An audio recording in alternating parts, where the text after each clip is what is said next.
wanted the best? You've got the best podcast, the hottest podcast in the world.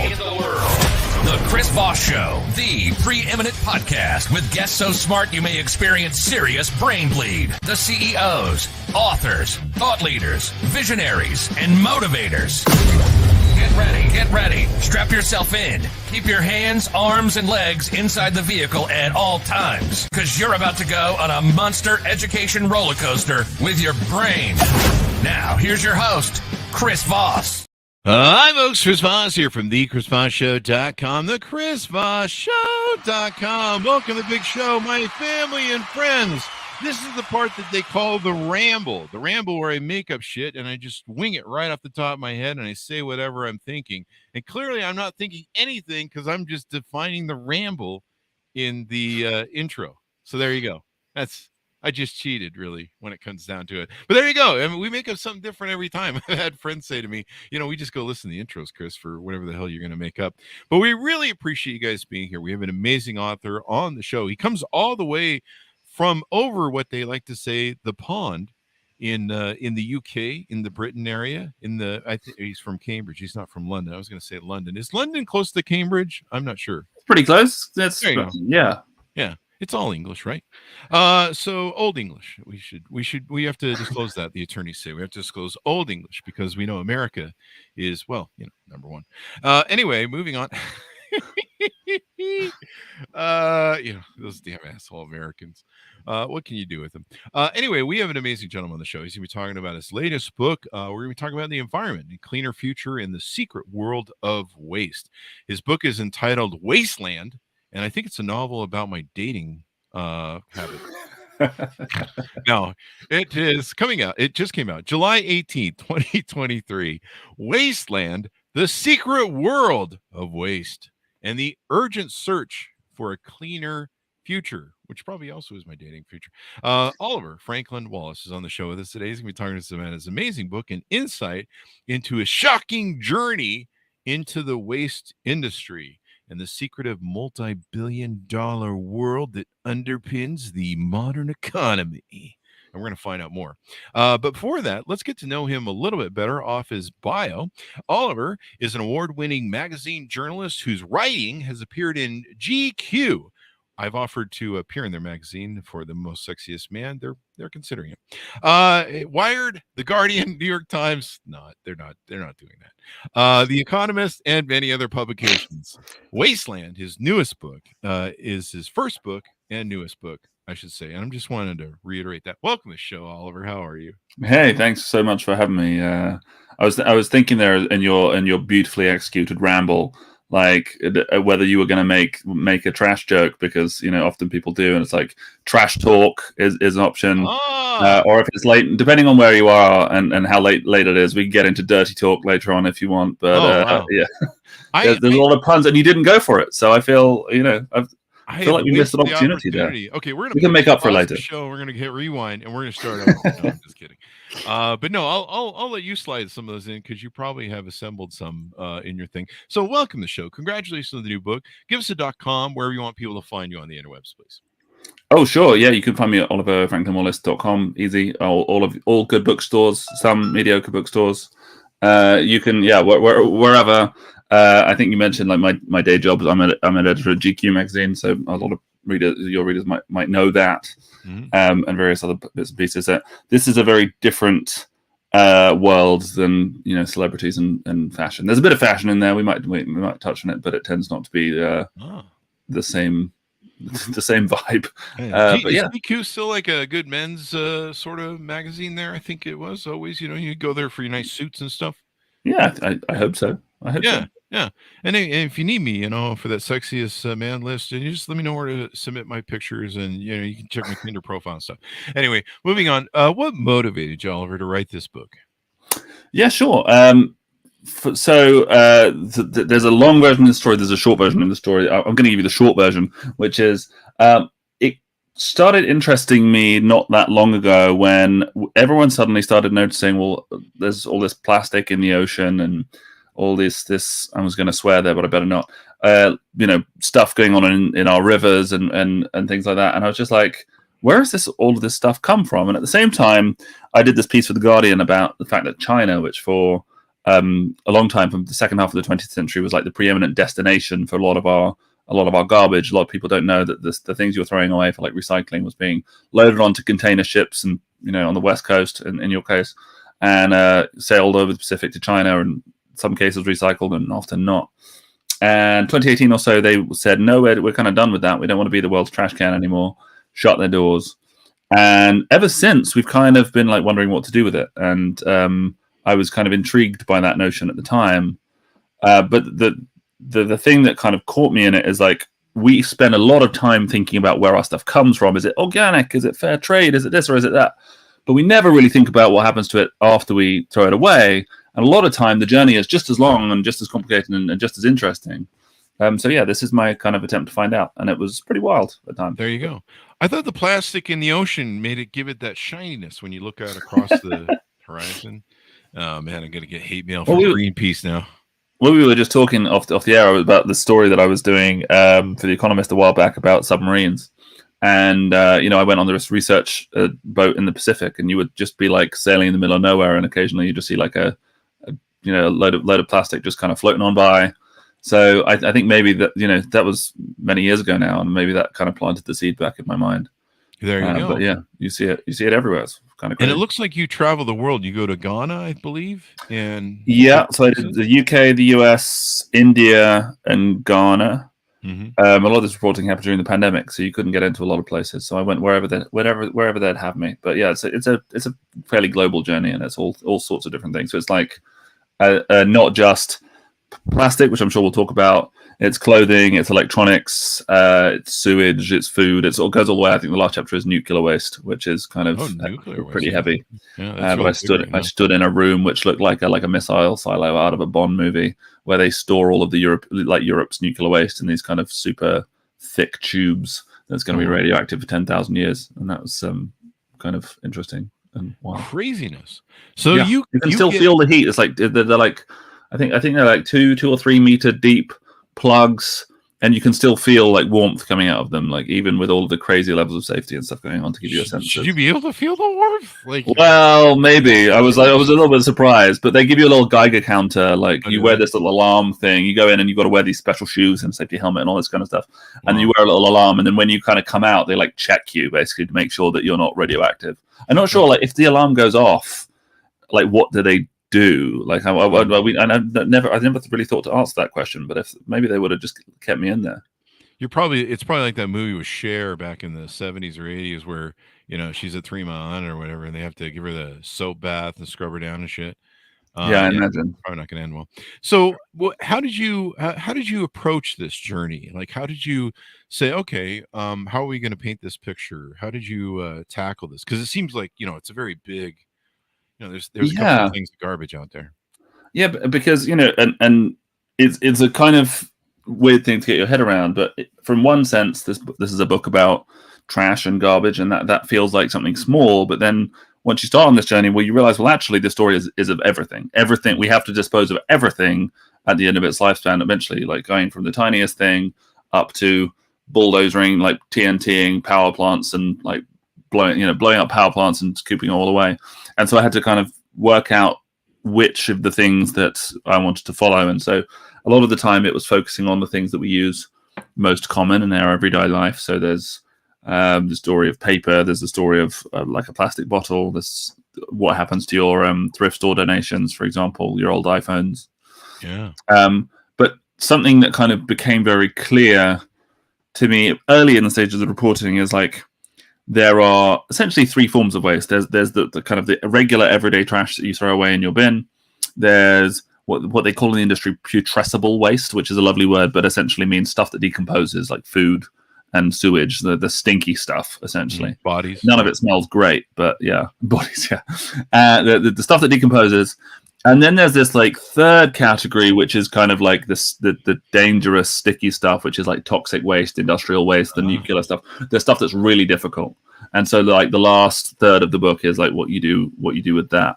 And I mean, I'm sure we'll talk about it, but like a big challenge with this industry and with all of our environmentalism is like a lot of our world is like filled with these toxic chemicals and stuff that you don't see every day now, and microplastics and all these things. We're only really starting to get to grips with the impact they're having on the environment and on our bodies. So yeah, I hope that people can kind of see the threads and that the journey makes sense. Yeah, I love microplastics and some of that forever chemicals. I sprinkle that on my Cheerios every morning and gets that extra zip, that extra zip of flavor. You know, you realize you're going to have a whole mess of people on your Amazon reviews going, "This book is trash."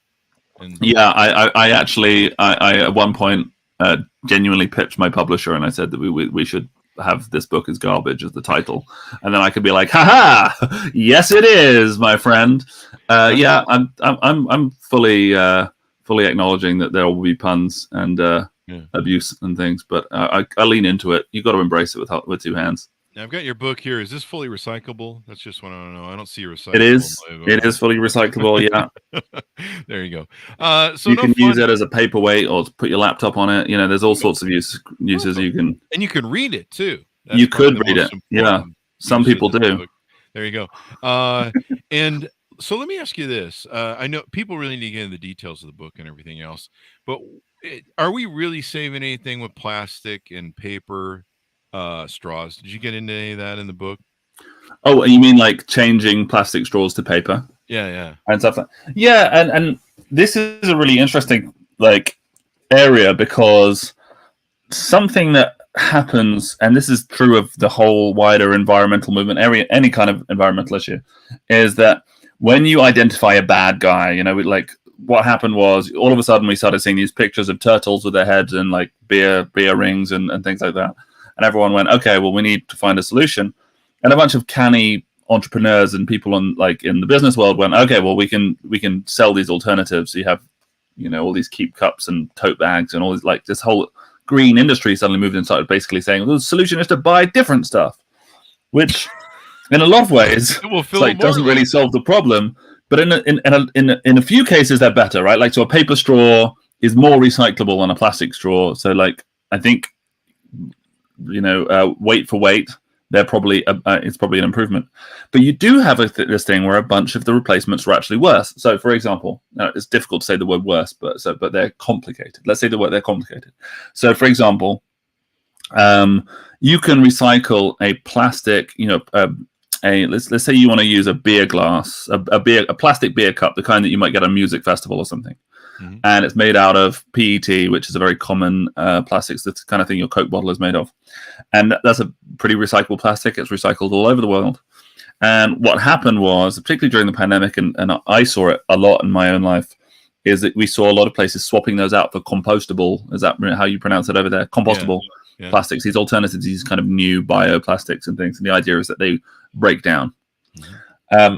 The problem is that it turned out that a lot of those new materials are only designed to break down in these like high-tech industrial compost facilities, with like under heat and pressure, you know, and you know, certainly in the UK, there's very few of them, and there's nobody collecting them to take to those places, right? So you were replacing this recyclable product, which, you know, plastic has lots of other problems, you know, that I'm not saying that plastic is good by any means, but we took something that was recyclable and we replaced it with something that people thought would be in composted, but no one really thinks, oh, hang on a minute, I didn't put this in, you know, there's no compost bin. And so they all ended up burned. So you end up this weird thing where it's like, okay, well, we swapped something bad for something that's just bad in another way. And it turns out that there's all sorts of examples of this throughout the industry. And so you kind of have to say to people, it's sometimes a difficult conversation to say, well, hang on a minute, let's not maybe rush, because, you know, a lot of the times there's no good choices, there's just choices. And we need to sometimes lean into a bit of the complexity in some of these cases. There you go. You know, it's one thing we have over here too. I don't know if you guys have in the UK, but they made this thing where they wouldn't give you paper bags anymore. They're like, yeah, we're not giving you paper or plastic bags. You got to buy this canvas piece of shit that probably isn't compostable in any way, shape, or form. You know, it's like thick and heavy. And they're like, hey, you got to put all your groceries in there. Meanwhile, all your groceries come in like giant plastic, oversized. Yeah. Like I saw a TikTok video recently, and the guy goes, oh, here's my, you know, my special bag from the grocery bag, and then he pulls out like every product just covered in plastic and giant, like his chicken. He had some like roasted chicken. It was this giant plastic thing, and especially if you go to like Costco. I don't know if you guys have those for sure warehouse stores, but you go to Costco and like layers upon layers, like past the parcel. Yeah, it's like half an acre of plastic, and so it's kind of, I don't know. And people are like, I'm saving the planet and shit, and you're just like, are you really? I don't know. Well, this is the thing. Like, tote bags is a great example. And I should say I made a joke about this because one of the worst industries for this stuff is the publishing industry. The publishing industry loves tote bags for some reason. But you take something like a plastic bag, you replace it with a tote bag. Well, what have you got to do? You've got to clear cut a load of forest and grow a load of cotton. And there was this Dutch study. There was a study done in Europe which found that you had to use, in order for it to be environmentally beneficial, you have to use these things thousands of times. I don't have the exact figure in time, but it was like multiple thousands of times before they're better. Wow. So if you suddenly, I've probably got 20 of these things now. Most of those are not going to get used thousands of times. So, but this is the thing where like a lot of the solution is just, okay, maybe we just don't need a bag at all. But that's, sometimes the obvious choice is the harder one to choose. The thing you said about plastic is so true. Like you go to the supermarket now, you go to Whole Foods or wherever it is, maybe not Whole Foods, but if you go to Walmart or whatever, and you have all these fruit and vegetables and everything packed with layers and layers of it. And that the packaging industry or the food industry for a long time, their excuse was, oh, okay, it will make things last longer. It's like fresher and all these kind of things. And very rarely, it turns out is that actually true. It's just practical for them, right? It's just like practical logistics. Wow. But you get this side effect, which is that, if you're a single person and living in Manhattan or whatever, and you go to the supermarket, you go to Costco, it's like, do you want large or extra large? Like you want to buy a bag of salad leaves, and it's like you can buy 2 kilos or 5 kilos, but you can't buy, a lettuce or something. And it's covered in 5 kilos of plastic. Well, exactly. But you also get loads and loads of food waste. And if you want a kind of mind-blowing figure, a third of all food grown worldwide is wasted. It's never eaten. Really? A third of all food waste. Between 8 and 10%, according to the IPCC, between 8 and 10% of all greenhouse gas emissions is caused by food waste. Right? Wow. That feels wild, but then you think about that practically. So 28% of all farmland worldwide is being wasted. It's being used to grow food that's never eaten by people. Wow. If you add up the hectares of like all that farmland, you could cover the subcontinent of India with farmland that's being wasted. So like the figures are just kind of mind blowing. And the great thing is the opportunity there is that it's like low hanging fruit in terms of like if you want to cut carbon emissions, then you just need to take away some food, cut some food waste, buy less vegetables, and make sure we're eating what we're growing. And it's like there's a real opportunity there. So I just try and make it's kind of scary figures, but also I like to see the upside. Those are extraordinary figures. And here we have human hunger everywhere. Like, I think 820 million hungry people in the world, I think, is the current figure. Are we just what is our problem? Did you discover that in our book? What our problem as a human being? I think that's a separate book. It's going to require a lot of. We just need a couple of hits across the head or something with a plane. Like what's going on there? Tell me if I have any bearing of this. And this is kind of a joke, but I always do. But I'll have these friends that I'll be at a party or something on Facebook, and they're like, "Hey, I'm single." And I live my life, and I have plastic forks, plastic knives, and plastic spoons, and paper plates. And that's how I go about my life. It's me and my 2 dogs. I'm 55 years old, never been married, never been divorced, never got tired of being happy.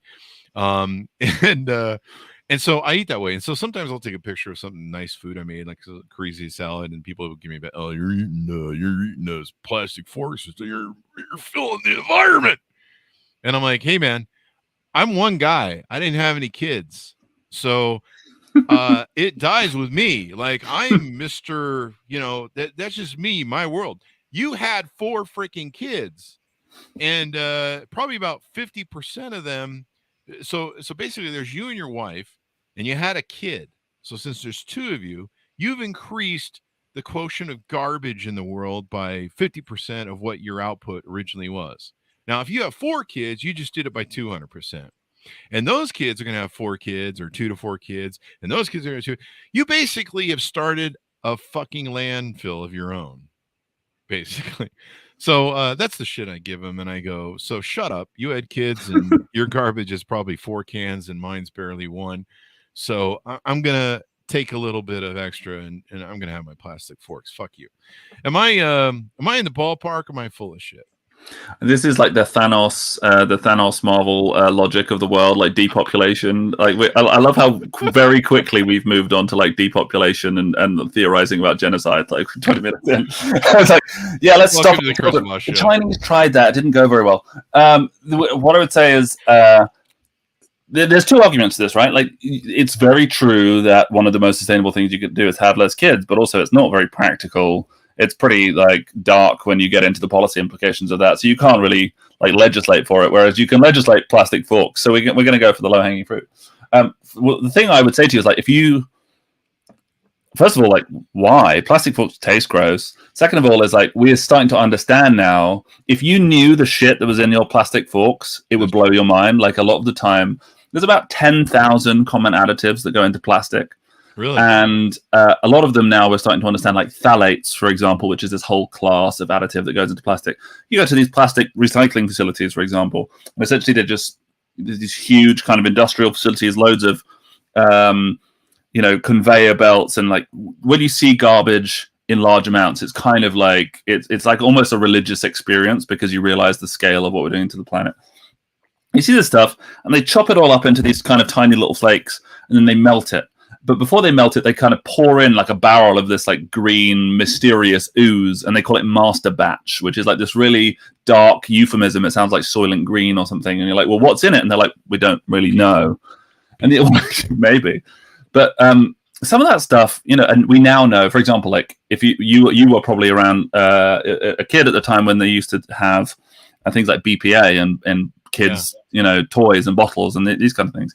So we're still only learning, like if you could do people have done whole books. There's a great book. It's called Slow Death by Rubber Duck, which is basically about all the shit that's in like toys and plastics every day. And it kind of talks about that. But sorry, I'm swearing. I shouldn't swear. We probably used the part allotment. That was me. But all I would say is like, we don't know what that's doing to your body, to our sperm counts, to whatever. So whereas like a metal is, a stainless steel fork is pretty inert and pretty cheap. Yeah. So that would be like if I could appeal to the other side of you, I'd say that. And the thing you scared me enough. I'll probably switch now. You freak me out now. The other thing that's kind of wild to me about plastic, when I drive along the highway or something and I see people throwing away their cartons, or whatever, and it is the hedgerows, is that by some estimates they reckon that a Coke bottle now will last about 450, 500 years if left by itself. Crap. So when you think about the amount of stuff that we're producing and it kind of sits out there, I'm just kind of like, well, eventually we're going to get into this Wall-E. People talk about the Wall-E situation where we have to kind of flee planet Earth because there's just too much garbage around. So, but yeah, and it's buy yourself a plate. I'm going to send you a plate in the mail. Well, the plates are paper. Nice crockery. How am I doing with the paper plates? Paper's pretty recyclable, as long as you're not getting it too greasy and stuff, then you can just throw it in recycling, or it'll go in a landfill. And they're in the US, so you guys still landfill pretty much everything. So yeah, we do. Or we just take it down to the beach and wing it in. Exactly, yeah. Feed it to turtles. Yeah. We had a guy on who talked about estrogenics, and he talked about parabens and stuff like that that were in things, and you probably are familiar with that and talked about in the book. Let me ask you about my other beef that I get in arguments with people on social media for, because that's really what this show is about. How to win arguments with your book. Is from what you found, are electronic vehicles really helping the environment? Ooh, that's not the subject of my book. I could spout some nonsense and some opinions on it. Did you study any of that? Is it in the book anywhere? I think the thing that we're talking about, so industrial waste is a huge problem. And I think that one of the big points about the book is that we spend so much time agonizing and being guilty over what happens to stuff after we throw it away. But by some estimates, I think there's one estimate that comes from Canada, which is that 97% of all waste by volume is industrial waste. Like it's the stuff that happens before it comes to you. If you think about when you buy a hamburger, all of the wasted carcass, but also everything that cow's ever eaten, and then like the amount of feces that are sitting in some horrible, silage pond somewhere in the Midwest. Mm-hmm. So when you start thinking about it, it kind of becomes kind of almost mind blowing. You can't really picture it, and you think the same is true of the amount of the tonnage of the tonnage of ore that you have to dig up to get a gram of gold is astonishing. It's something like 8 tons of ore or something for like a single kilo of gold or something. It's crazy the amount of stuff. And you see what we've done is we've kind of offshored a lot of that so that it happens in South or Central America or it happens in China, and you kind of don't see industrial waste and like that the role on that has on those environments. So I would say that's true. The most sustainable thing you can do most of the time is just not buy the new thing or buy fewer of the new things. And when we talk about cars, like I probably will get in trouble with some people when I use this analogy, but the analogy that I like to use is like classic car like fanatics. You get these guys who have like a 60s Jaguar or something, and they every weekend they're out there buffing it and waxing it and do all that kind of stuff, and quite often they've tweaked the engine or they've swapped it for something electric or more efficient. That car probably has a lower carbon emission than the guy who's kind of had a new Prius 5 times in the intervening years, right? Because the majority of the carbon emissions from that vehicle is in the manufacture. So if we all had this approach of, okay, well, let's like try and buy things that we really love and they take care of them for as long as possible. And, we could talk about the right to repair movement and all this kind of stuff, because we have electronics farmers taking people to court over whether they can repair their tractors. Because one of the wild things about the tech industry now is like they put all these software things in there, which basically means stuff breaks, you can't fix it. Yeah. You can't replace the battery. Which is a wild, world for us to be getting into. So if we're going to talk about things, if we're going to talk about cars, like let's talk about what tech companies have done, and you can talk about obsolescence and things like that. But yeah, I'm not. Ask an EV expert, my friend. Okay, I was just I agonize about it just as much as you do. I still drive a wondering if you Honda. covered your book. One of the I had a joke set up somewhere in there, but one of the things is this is why I drive a 1976 Ford Honda. But part of it is the disposable of it. When these Tesla cars burn, they burn like extraordinarily hot. Like sometimes they have to submerge them in a fucking pool for a week just because they're going to burn. And then a lot of the waste of these batteries, is almost like a toxic waste. So I don't know if you got into that in your book or not. Yeah, that's certainly true. Like lithium batteries are, we've replaced a lot of the material. Lead batteries, for example, weren't particularly better, but lithium batteries are like the plague of the waste industry, because particularly now you get like people having these disposable vapes and stuff. There's batteries in basically everything now. Little ear pod, your ear pod gets thrown away in the bin and accidentally causes an explosion at a recycling facility because it catches on fire and sets a bale of paper on fire. So that's definitely true. The thing that's I find encouraging is that there is a lot of innovation going on in like how to recycle those batteries. One of the Tesla guys quit and now runs this battery recycling technology company based out of Europe. I can't remember the name of it. Mm-hmm. But there's a huge amount of investment in that space. So I can only imagine that within a few years we'll see a lot of that recycled, and they take old EV batteries now and they turn them into batteries for homes, or whatever, like or solar farms and things. So there is reuse, because they're so valuable, and it's so different that a lot of these raw materials, these rare metals, it's so expensive and so damaging to get them out of the ground that we have, the metals industry. You see mining companies now, they call it urban mining, which is basically like they're getting into recycling through e-waste. And they're even talking about, in some places, digging up old landfills because you can strip the gold that was in like lining in old phones and old laptops and things, because there is more gold in a ton of e-waste than there is in a ton of gold ore.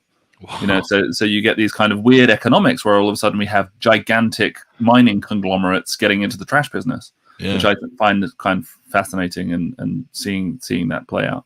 I've seen these guys on TikTok that they take apart like circuit boards and shit and like Hmm. all sorts of stuff to get the gold off them. And some of them are after copper, of course. I think they have a meth problem. That's usually the case. But no, they're like professional copper dudes. Like they have a whole thing and they cut them open, they speed cut them. I even saw a thing that's disturbing. I don't know why it keeps showing up on my For You page on TikTok. Do I get paid for TikTok plugs here? The where these guys, and it appears to be somewhere in Africa in one of the third world countries. It looks like they're not making a lot of money in their lives, but they're literally machete hacking open batteries, car Hmm. batteries, and literally just pouring them out into the ground in a ditch Hmm. that's in their office. And it's an enclosed office, so I don't even know like the chemicals and the air and they're standing in it too. They have boots on, so they got that going for them. But yeah, I mean, just the cavalierness of just pouring these batteries over, and you're sitting there looking at the health of these people and just wondering, my God, I mean, there has to be something going on there that impacts us as humans. There, electronics waste recycling is one of the most toxic forms of waste processing that there is. And you want to talk about China, for example. For decades, a lot of the stuff that we were throwing away, like electronics wise, was getting shipped to China. Now, I'm careful not to use the word dumped here because we weren't like dumping it. A lot of the time, there was a real market for this stuff, and they wanted it because it's valuable, and they can repair it and resell it on the secondhand market or whatever they want to do. But one of the side effects is that you get places that you have like these towns, like there's a famous town called Guiyu in southern China in Guangdong province, where there was so much lead in the water that like something it's north of 80% of all of the children had lead poisoning. And like you had these rivers where they basically had to ship in bottled water because the rivers are ruined. The heavy toxic metals, cadmium, things like that. They're poisonous and will ruin you. I went to Ghana, and I went to one of the informal settlements there in Accra. Accra is the capital of Ghana, which is in West Africa, and they are one of the hubs for West Africa for the import of used electronics, textiles, and loads of other secondhand stuff. But they've become famous in the last few years.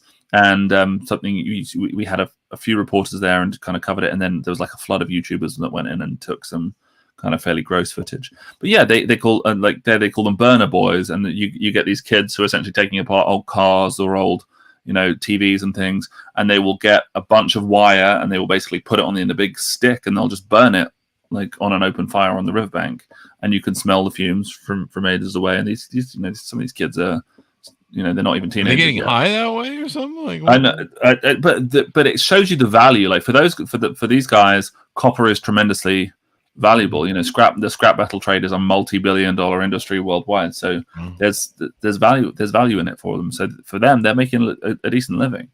There you go. I need to start going back through my trash every day. What did I throw away in here? It's true. If we knew some of the most interesting people that I met on my journey, we take the idea that you can kind of put your trash can out on a weekday morning and someone will come and collect it for granted. We are like the privileged few, right? There's 2 billion people in the world who have no form of waste collection whatsoever. Oh. So they're just literally like dumping it in the garden still, like we were like pre-Victorian era. Yeah, so like Indians stuff like that, where they just. Yeah, I mean, I was in Varanasi. Varanasi is this holy city on the Ganges. In India, the Ganges is considered a goddess. Like it's holy. And Varanasi is this beautiful, ancient, one of the most ancient cities in the world. And you get a bunch of the tributaries of the Ganges all join there. And I went down to one of these rivers, and I am not joking to you to say that the entire bank was covered in plastic about a foot deep. Holy crap! And you had whole communities of people like basically like picking the stuff up, and it's brands. A lot of the brands you would recognize. A lot of the brands are the same companies that are trying to tell us about their recycling pledges in the West are dumping this stuff, like the filling the global South with these materials. And I talk to these guys, and they would say, "Oh, how much?" And I'd say, "How much do you make a day?" And they'd be like, "Oh, they make about 10 rupees a kilo, which is like a fraction of a cent." Wow. So if you want to, I'm going to give you something that I think kind of blows your mind, and I find the most outrageous recently, is that in the last couple of years, particularly, a bunch of companies started marketing these products, which they say are made out of ocean plastic. Have you seen these things around? You can buy like computer mice and sunglasses and like you sweat like soccer shirts and they're made of sneakers and stuff. And they're like, oh, they're made out of ocean plastic. And you think, oh, that must have been fished out of the ocean. No, in the vast cases, it's actually what's called prevented ocean plastic. Now, the definition of prevented ocean plastic is any plastic collected within 50 kilometers of a major river or sea in the global south. 50 kilometers. What the hell? So that if you like add up, there's like something more. I think it's something like 70% of the entire world's population are like covered by this definition. So what they're actually saying is we just paid some really poor people in the third world to pick it up for you and then charged you a premium for it. But Wow. you know, the greenwashing is just crazy. And I would meet these guys and they're not seeing the profit. Like you're buying these nice designer sunglasses, makes you feel guilt free. They're seeing none of it. So the injustice that goes on in waste in this world was shocking to me throughout this journey and still makes me mad quite. That's extraordinary. Now, as you can tell. Now, as we round out, one of the things you build in the book is a blueprint for building a healthier, more sustainable world.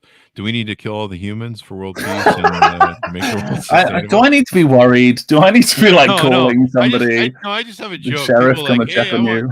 Anytime someone ever says to me, hey, we need world peace, I'm like, achieve world peace? Wow.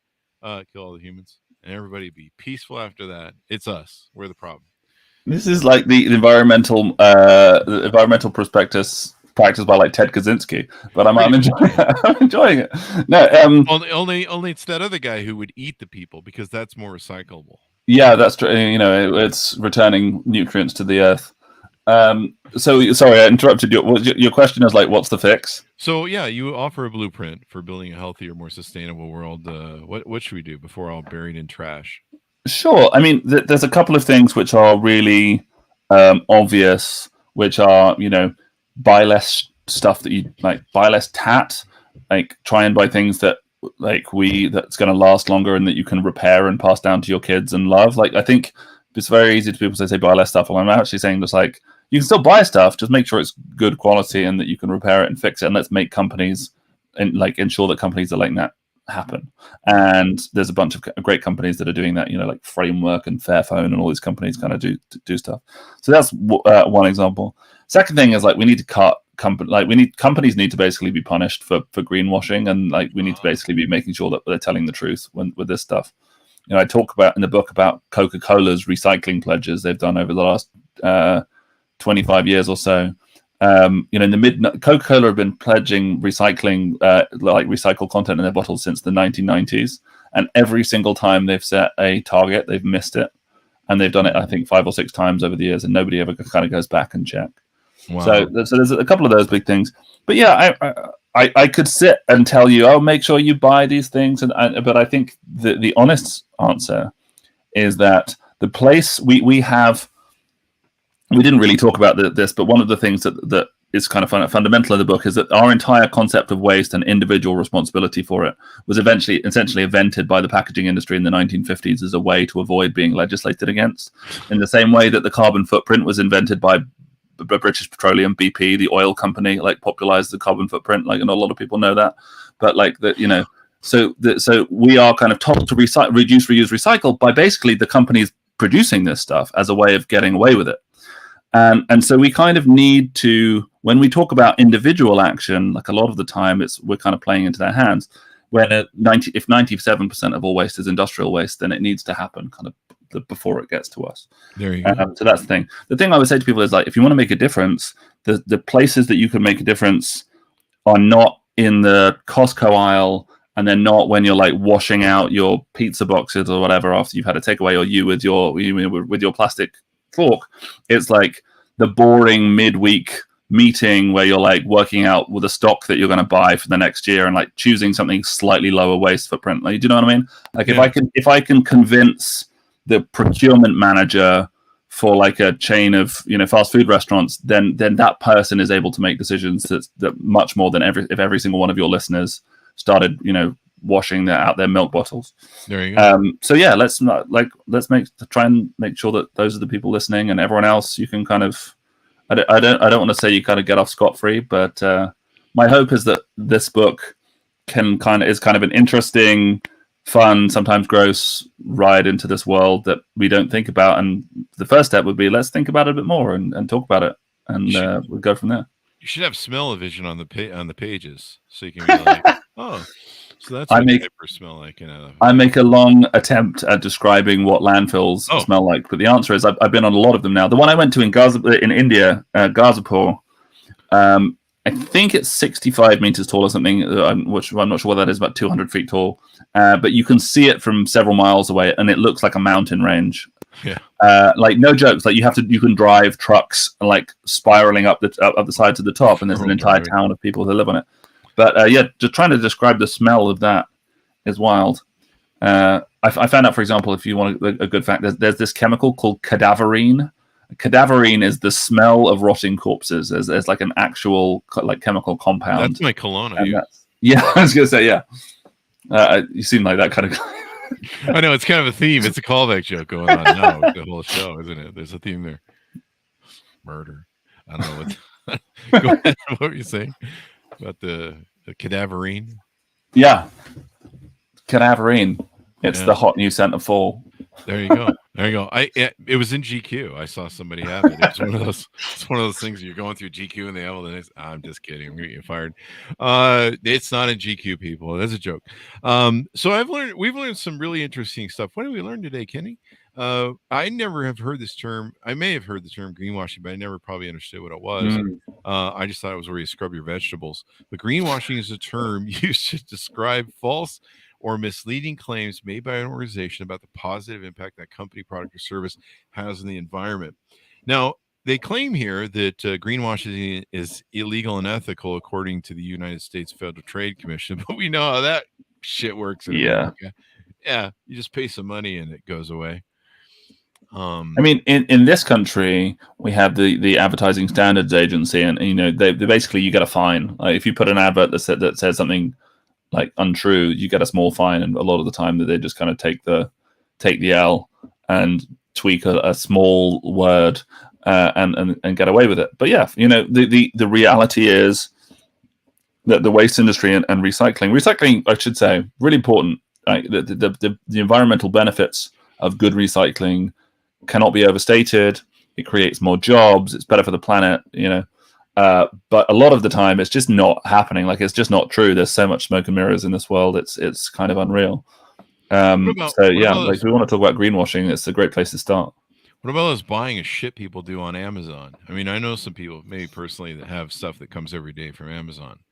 And there's trucks that bring it. It's like some $10 thing of salt or something, and you're like, that's they put it in like a giant box about this size for something that's about that big. Yeah, for sure. I mean, they kind of cracked down on that here recently because there was like a social media campaign which really seemed to convince them. But the thing that they got in trouble for, and I got I cover in the book, is that not a lot of people realize that when you return stuff, particularly if you're online shopping, like if you return stuff and if it's of a low enough value, they often just throw it away. Like, it doesn't get resold. They can, like, the logistical cost of hiring a staff to resort it.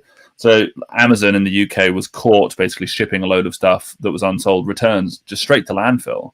And they had this insane footage of, like headphones and massage guns and clothing and all this stuff, just like straight in there. Wow. The fashion industry has been doing this for years. They have this thing called dead stock, which is like designer brands, in order to artificially inflate the value of a lot of their clothing, were just burning, like, anything that was unsold. They would either literally slash it, or they would just throw it straight in an incinerator. And there are fast fashion brands. There's this story in the book about H&M, the fast fashion brand, producing so much clothing waste that there's a place in I can't remember which country it is. It might be Denmark, it might be Sweden, where like they had an incinerator that like switched over to being powered by clothes. Like, there's a waste to energy plant just like powered by clothing waste. They're like providing the electricity for half the country. Yeah. But yeah. That is crazy, dude. That is crazy. Well, very insightful book. I've learned a few things. You scare me away from plastic utensils. So good job there. You've won one person over with your book, and I'm sure there'll be more. So thank you very much, Oliver, for coming to the show. We really appreciate it. Thank you for having me. I'm going to send you a new fork in the mail. If any of your listeners want to chip in and get a full cutlery set, let's sort Chris out, I think. But make sure it's got that lead base, because that lead base gives it that zing. I like that zing, man. Gives it that flashy flavor. Makes your mouth tingle a little bit, and your brain goes, "Ooh," and then the next morning you're like, what? Which is pretty much the story of my life. Give us a .com, Oliver, so people can find you on the internet. Yeah, sure. You can find me at oliverfranklinwallace.com. And as I said, the book is called Wasteland. It's out in all good bookshops now. I hope you like it. There you go. Thank you very much for coming on the show. We really appreciate it. Thank you. I appreciate it. And thanks to Mountains for tuning in. Go to goodreads.com/Chris Voss. Order the book wherever fine books are sold. You can go to wherever they are. Wasteland, The Secret World of Waste. It's a secret. And the urgent search for a cleaner future. And open up your eyes. And, really, if you want to save the planet, stop damn breeding so much. Jesus. I mean, go adopt a kid. There's plenty at the shelter. It's kind of like getting a dog. Just go get one at the shelter. They're already there. Just adopt them. Anyway, I'm just teasing you people. You can do whatever you want, because you will. So there's that. Thanks for tuning in. Be good to each other. Stay safe. And we'll see you guys next time.